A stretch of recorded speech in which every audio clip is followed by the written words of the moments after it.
The cold arrived before the horizon. A thin, white veil crept across the deck, settling over the longship as if claiming it for itself. No one spoke. The air was thick with ghostly clouds of breath, rising from the men only to be torn apart by a wind that cut through wool and skin with the precision of a blade. In this frozen silence, the Norse had a name for it. Hafrost, the sea's own breath, a cold that didn't just chill, but possessed. At the ship's center stood Eirik, a man who seemed carved more from endurance than muscle.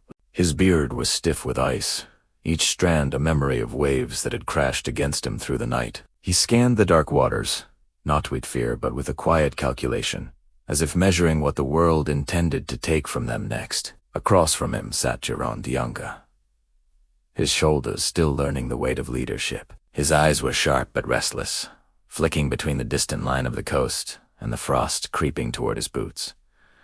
This was his first winter voyage. Eirik had seen 40.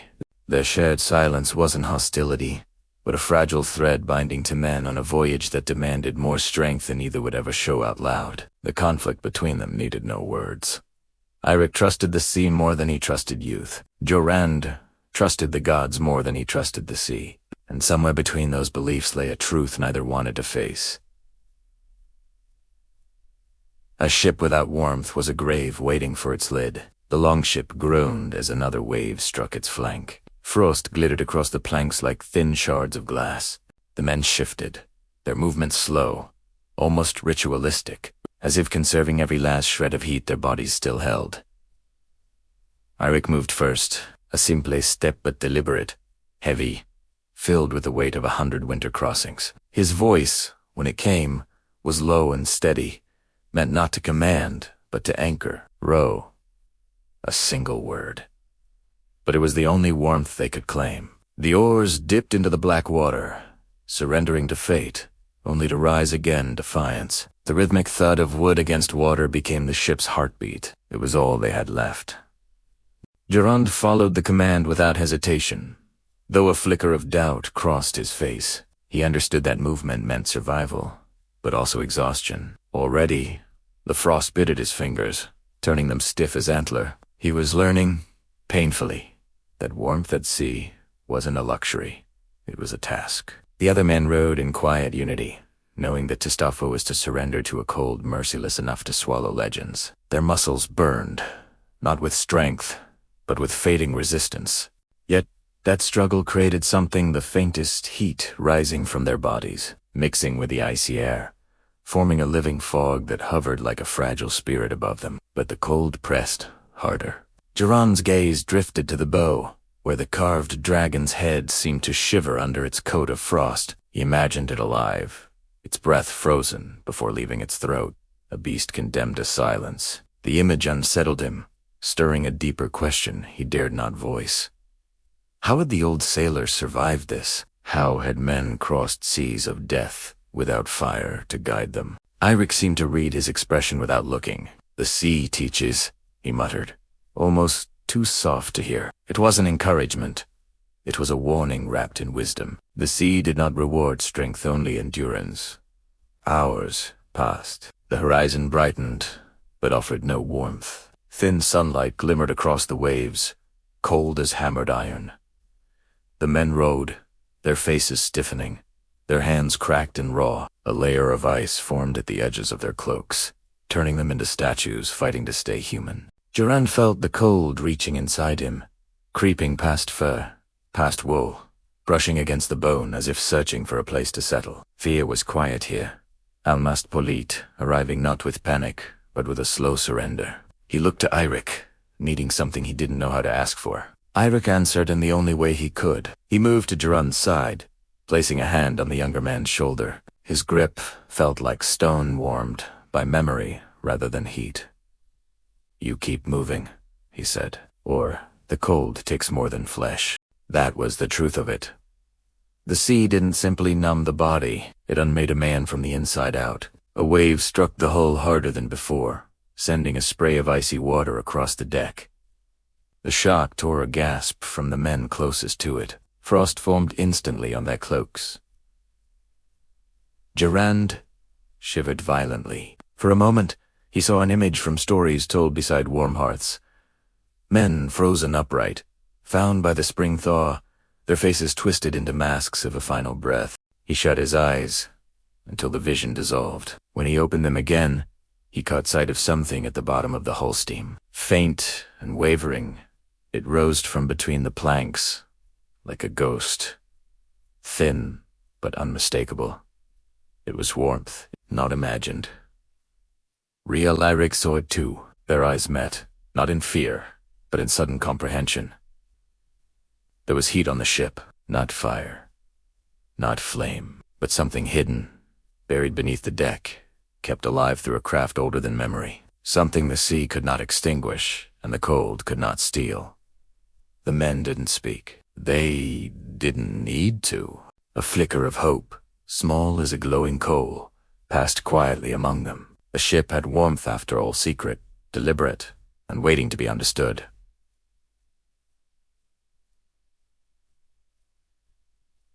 So how did they do it? How did Norse longships, these open vessels of war and exploration, conquer the frozen seas of the North Atlantic? The answer isn't just about endurance.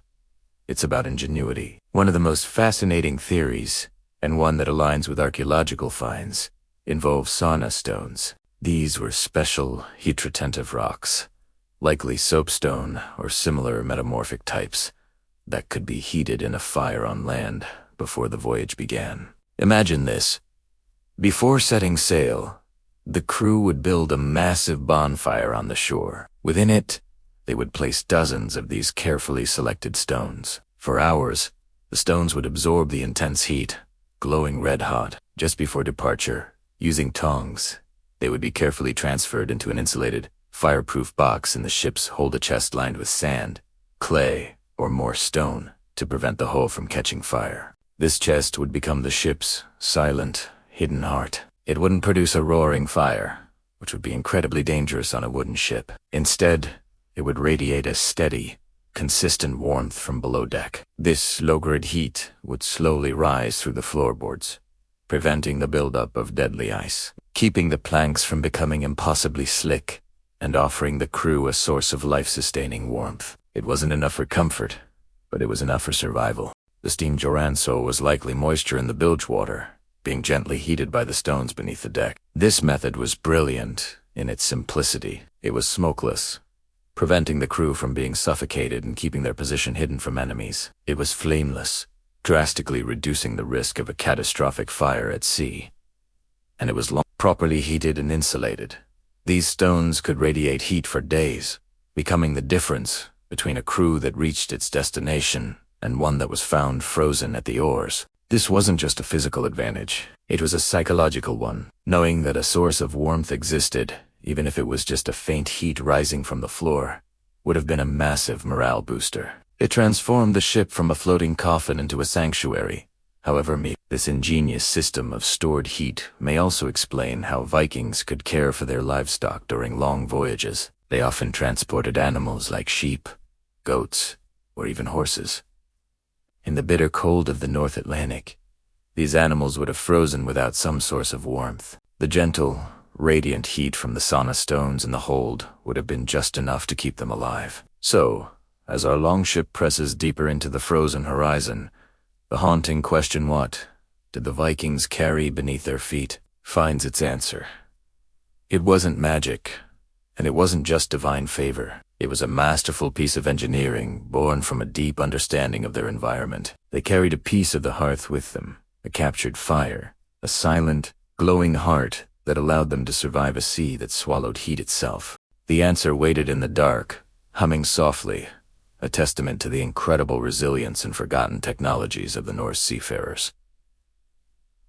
The warmth rising from beneath the deck lingered in Joranda's thoughts long after the steam faded into the morning air. It wasn't nearly enough to change the temperature of the ship, but it was just enough to revive a question he buried deep beneath fear. How did men survive this journey before him? What kept them alive when the sea tried so relentlessly to unmake them? The cold still pressed against his bones, a constant, gnawing presence. Yet now, it met resistance not from a fire, but something human, something pulsing and defiant within him. Eirik remained silent as they rowed. The old sailor's movements were deliberate, each stroke conserving strength while revealing nothing. His endurance wasn't loud or boastful. It was carved into him, shaped by winters far harsher than any the young man had lived through. Durand watched him closely, as if the secret of survival itself might be found in the way. Eirik breathed, and how he steadied himself against the biting cold without even flinching. The sky hung low and heavy. A vast slate-gray cloth stretched across the world. Snow drifted down in thin, stinging strands, melting the moment it met warm skin and freezing instantly when it touched anything else. The men felt that difference immediately. It was the smallest signal that their bodies were still fighting, generating heat through sheer effort and instinct. They were furnaces wrapped in wool and skin, burning through the fat-rich meals they had consumed before departure. Every single stroke of the oar created warmth. Not comfort, but pure necessity. Durand's muscles trembled under the weight of the work. His arms burned. His breath came fast, forming small clouds that hovered before him like fleeting ghosts. And yet, he pushed on. Beneath the ache, something darker lived. The fear of becoming dead weight, of forcing the others to row harder just to make up for him. The sea was ruthless, but shame was no sign. Eirik had once said that the ocean punished weakness, but it was the crew who punished guilt. When Eirik finally spoke, his voice was roughened by the cold, but as steady as ever. "You warm yourself," he said, without turning his head. "Not the air." Jorand understood. Heat wasn't something the world would ever give them, not out here. They had to generate it themselves. Keep it alive, feed it with movement and will. That was the unspoken creed of every winter voyage. Sweat gathered beneath their cloaks, soaking into the lanolin heavy wool that clung to the body like a second skin. The scent of a turthied animal, alive, filled the air. It mingled with the salt spray and the metallic temps of cold iron. The men breathed it in without complaint. It was the smell of survival, of bodies refusing to surrender despite the cold's relentless demand for their warmth. One by one, the crew found a rhythm. Shoulders aligned. Oars moved in perfect unison, carving identical crescents into the dark, churning water. The motion generated warmth, each man becoming a small, stubborn ember glowing within the freezing void. And as they worked, the temperature between them close, shared human, began to rise. Not enough to break the cold, but enough to stop it from winning. Jorand felt something strange then, something that surprised him. The raw ache in his limbs eased, and a faint heat began to radiate from his chest outward. It wasn't strength, it was something quieter. Determination, perhaps. Or maybe it was the realization that warmth wasn't a gift, but a consequence of refusing to stay still. He stole another glance at Eirik, who rowed with an effortless discipline, his breath deep and measured. The old sailor's face was cut with lines hardened by winters past, but there was no fear in his eyes, only endurance, only knowledge, and beneath that, something Durand had not noticed before, a subtle flicker of concern. Eirik hid it well, but not perfectly. It was there in the way his gaze lingered on the younger men, measuring their limits, calculating how long their inner fires would last against the onslaught. The ship lurched as another wave struck, sending a sheet of cold water slapping across their legs. The shock snapped several of the younger rowers from their rhythm. They gasped, shuddering violently as the icy water seeped through their layers. Durand nearly dropped his oar, but Eirik's voice cut through the air like an anchor thrown into chaos. "Breathe." A simple command, but it was enough. The men steadied themselves, forcing breath back into their lungs, forcing rhythm back into their arms. Breath created heat. Heat created hope. Hope kept hands from freezing around the wet wood of the oars. As they obeyed, Jorand began to notice subtler forms of warmth, a kind he had overlooked until now. The heat shared when men leaned shoulder to shoulder. The way their combined breath formed a dense cloud above them, almost thick enough to feel like shelter. The unspoken unity forged by shared hardship. It was a warmth born of companionship, of suffering together that bound them tighter than any rope. For the first time since leaving shore, Durand felt a little less alone. But the quiet conflict between him and Eirik had not dissolved. If anything, it had sharpened. Jorand's belief in the Gaji's faith that Thoron Engerd would see them through clashed with Eirik's unwavering belief in muscle and motion. Two different fires burned in them. One spiritual, one physical. Each man believed the other's view was incomplete. Each believed his own warmth was the true one. Still, for now, both fires were keeping the ship alive. Hours bled together. The horizon shifted from gray to a pale, ghostly white. Though no sunlight managed to pierce through the thick blanket of clouds, the world seemed suspended between breath and silence, as if waiting to see whether the men would outlast the cold. Finally, when their arms felt as if they were carved from stone, Eirik called for rest. The oars lifted, dripping, and silence claimed the ship once more. The men exhaled deeply, together. Steam rose from their bodies in great clouds, forming a temporary haze that drifted like a veil above the deck. It was beautiful, in a grim and fleeting way visible proof that warmth still lived within them. Jorand watched the steam drift, mesmerized. It looked like the spirit of the ship itself, lifting toward the colorless sky. He felt a small ember inside him glow brighter, though he couldn't explain why. Maybe it was pride, maybe defiance, maybe just the simple, hard-won truth that he had survived another hour. But as the steam thinned, revealing the frost already creeping back toward them, he understood something essential. The cold never stopped. It only retreated. And then it returned. Survival was not a single victory. It was a constant negotiation. And as he met Eirik's gaze across the deck, Jorand sensed the old man knew what came next. He knew there was another force aboard the ship, something older and quieter than muscle or breath, something beneath their feet, something that warmed without flame, something that was waiting to reveal itself. The conflict between belief and endurance had only just begun, and the sea, always listening, prepared its next test. The moment of rest didn't last. The cold returned with a quiet vengeance, creeping across the planks like an invisible tide. Our breath, once rising in strong clouds, thinned again, fading into the vast stillness, pressing in from every side. But beneath that silence, something else began to stir. I felt at first a faint pulse under the soles of my boots. Not heat, exactly, but the memory of it. A surviving ember hidden beneath layers of wood and frost.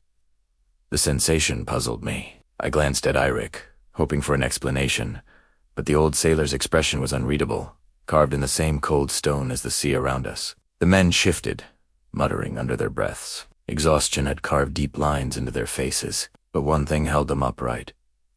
That faint warmth breathing through the deck. When Eirik finally moved, it was slow, deliberate. He knelt near the center beam, placing his hand on the frosted wood. At first, nothing. Then, a thin wisp of steam curled upward, as subtle as the exhale of a sleeping creature. The crew watched in silence, their eyes narrowed against the wind, but wide with disbelief. I stepped closer, unable to suppress the urgency building inside me. "What is that?" I whispered, not out of fear, but pure wonder. Eirik didn't look up. His hand remained pressed to the plank. "Stone," he answered, a single word heavy with meaning he hadn't yet revealed. I frowned. Stone couldn't warm the sea. Stone didn't breathe heat. But this one did. Eirik lifted the plank slowly, revealing the secret beneath. A shallow cavity carved into the ship's structure. In it sat a block of dark gray stone, smooth, dense, streaked with faint white veins.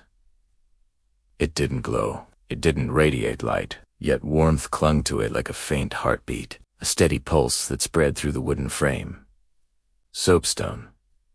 Soft enough to carve, dense enough to hold heat longer than any iron. We call it Kleberstein.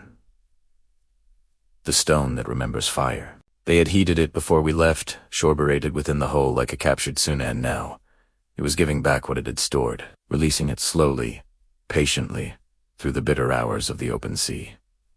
I stared at it, spellbound. The simplicity, The sheer ingenuity, the way survival lived inside such a silent, unassuming material. Eirik watched me, his gaze softer than usual. "We do not carry fire on the sea," he murmured. "Flame kills more men than frost." A truth shaped by centuries of burnt ships and lost crews, so we carry this instead. The men gathered around, drawn to the faint heat like starved animals to light. No one reached out. Respect, and maybe a little fear, held them back. This wasn't a hearth. It was something stranger. Fire without flame. Warmth without risk. A secret survival born from necessity. I knelt beside Eirik, holding my hand above the stone, close enough to feel its warmth but careful not to touch it. The heat was modest, barely enough to thaw my fingertips. Yet it felt powerful simply because it existed at all. Out here, in a world defined by cold, even a whisper of warmth felt like salvation. "This is how they crossed," I said softly, thinking of all the voyages before us. Eirik nodded. "This is how we endure." And yet, beneath his calm tone, something troubled the old sailor. The warmth was fading, slowly but unmistakably. The stone had been heated days ago. Its stored fire was draining away. Once it died, no new heat could replace it, not until we reached land. I saw the worry in his eyes then, the frost that had settled there. "How long will it last?" I asked quietly. Eirik didn't answer. The silence was answer enough. The men sensed it too. Their shoulders stiffened. This warmth wasn't salvation. It was a reprieve, and one that would soon vanish. But instead of panic, a different emotion spread through the crew. Resolve. They leaned closer, not to draw more heat, but to honor what remained. This stone represented the quiet genius of our ancestors. It connected us to generations who had crossed these seas before. Men who had stared into the same frozen horizon and refused to be unmade by it. I felt a shift inside myself. The conflict I felt between belief and endurance seemed to blur. This stone was neither God nor muscle. It was something in between, a reminder that survival is never the gift of a single force. It's a weaving of many things: craft, faith, discipline, and memory. The warmth rising from the stone touched my hand, soft as the last exhale of a dying fire. And I thought to myself, endurance is holy too. Around us, the world remained merciless. Ice clung to the bow in thick layers. The sea's surface rippled with shards of white foam that looked like fractured bone. The horizon offered no promise, only distance. Yet inside the ship, for a few precious moments, something human prevailed. Eirik replaced the wooden plank, covering the stone like a guardian closing a sacred door. The warmth didn't disappear, it diffused, subtle but present, weaving through the longship like a shared heartbeat. "Row," Eirik said, rising to his feet. The word held no command, only purpose. We obeyed without hesitation. The oars dipped into the water again, this time with a steadier rhythm. Our muscles strained, but not desperately. We rowed with the knowledge that something ancient warmed the ship beneath us, something crafted by hands like ours, carried across countless winters. I rowed with new strength, not because I believed the gods had blessed us, but because the stone had shown me a truth I had yet understood. Survival is a chain, and every single link matters. The cold continued its assault. The wind grew sharper, slicing across the deck with renewed cruelty. Yet we endured. Our breath rose again in white plumes. Our bodies generated heat through motion and will. The stone beneath us gave its last breaths quietly, steadily, without complaint. As our longship cut deeper into the frozen waters, I felt a question building in the silence, a question heavier than the cold, older than the stone itself. What would we do when the last warmth finally faded? The answer waited in the distance, buried in the horizon the way the stone was buried beneath our feet, hidden, silent, and inevitable. The storm hadn't broken it had just shifted, dragging its immense weight across the sky like a wounded beast. It left the world, dim, wet, and trembling. I stood at the bow, soaked to the bone, but I barely noticed the cold anymore. My mind was consumed by the shape I'd seen in the waves earlier, a pale, drifting figure that vanished the moment I blinked. I told myself it was just a trick of exhaustion, a hallucination born from days of hunger and fear. But a part of me, the part raised on the sagas and whispered warnings of the old world, refused to let it go. Arn, my brother, approached me quietly. His steps were slow but steady, the way you might approach a cornered animal. "You've barely spoken," he said, keeping his voice level. "What did you see out there, Bjorn?" I didn't turn. My fingers gripped the rim of the ship until my knuckles turned white. "Something?" I said, my voice low. "I should not be in this world." Harn let out a long, weary sigh. He wasn't surprised. Men see strange things when hope starts to thin. "That was no vision," I insisted, though even I wasn't sure who I was trying to convince. It moved with purpose. Before Arn could respond, a shout rose from the stern, sharp, panicked, and raw. We both spun toward the sound and rushed across the deck, slipping on the rain-slick planks. One of the younger crewmen, Leif, was standing rigid, his hand shaking as he pointed toward the water. "I heard someone," Leif cried, his voice cracking. "A voice calling my name." Arn reached him first, gripping the boy's shoulder firmly. "There's no one out there, Leif. The sea plays tricks on the mind." Leif shook his head violently, his eyes wide with terror. "No, it wasn't the sea. It was a woman. She called to me like she knew me." I stared out toward the gray expanse, searching for any break in the water's endless rhythm. There was nothing, but the dread in my chest tightened its grip. I remembered the old tales of Disa Hay, the callers of the deep, spirits of drowned souls who lured living men to join them beneath the surface. I forced the thought aside. I couldn't afford superstition now. "Inside," I ordered, my voice gentle but firm. "Rest. All of you. We'll continue rowing once the wind steadies." The men dispersed, but their expressions betrayed the creeping fear that was curling around their nerves. Even Arn's face was tight in a way I rarely saw. The sea no longer felt like an opponent. It felt like a presence.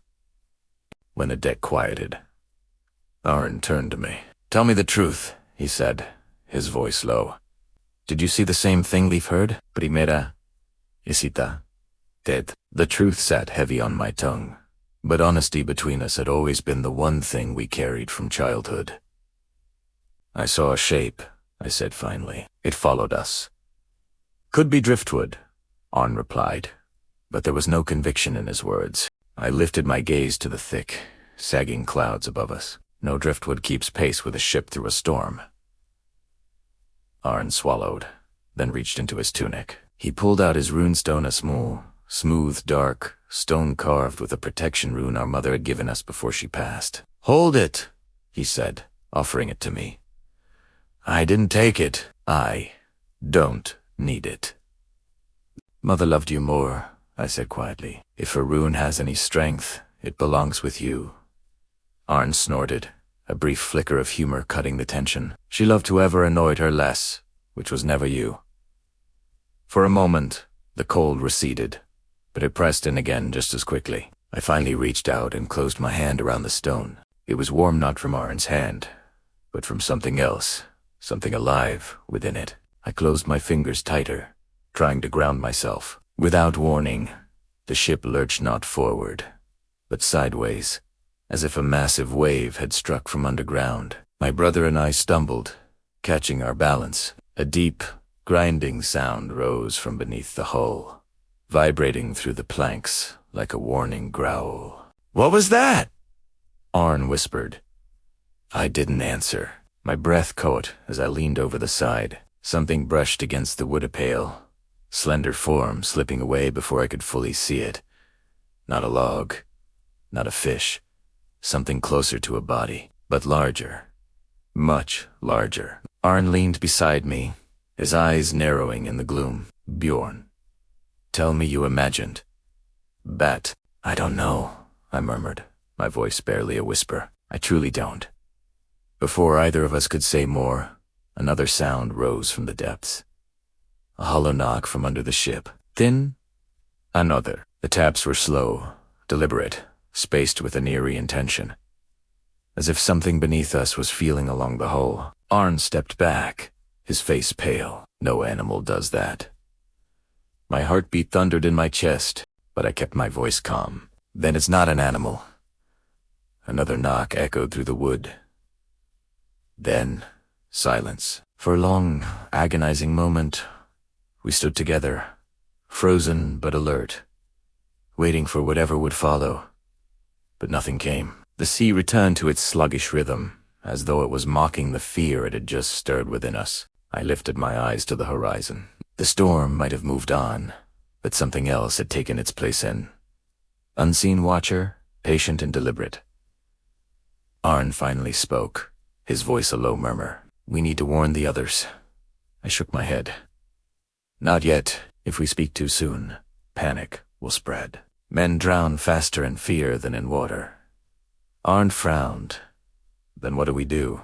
"We watch," I said, my gaze fixed on the endless gray water. "And when it comes again, we face it before it chooses one of us." I turned to the men resting uneasily by the mast, their bodies tense, even in stillness. Every face held the same question, the same growing dread that the sea was no longer simply sea. I closed my fist around the runestone, its strange warmth spreading slowly through my palm like a heartbeat. Whatever was beneath us, whatever called from the deep, it was not finished. And neither were we. Thanks for tuning in. If you enjoyed this story, make sure to like, subscribe, and hit the notification bell so you don't miss the next chapter. See you next time.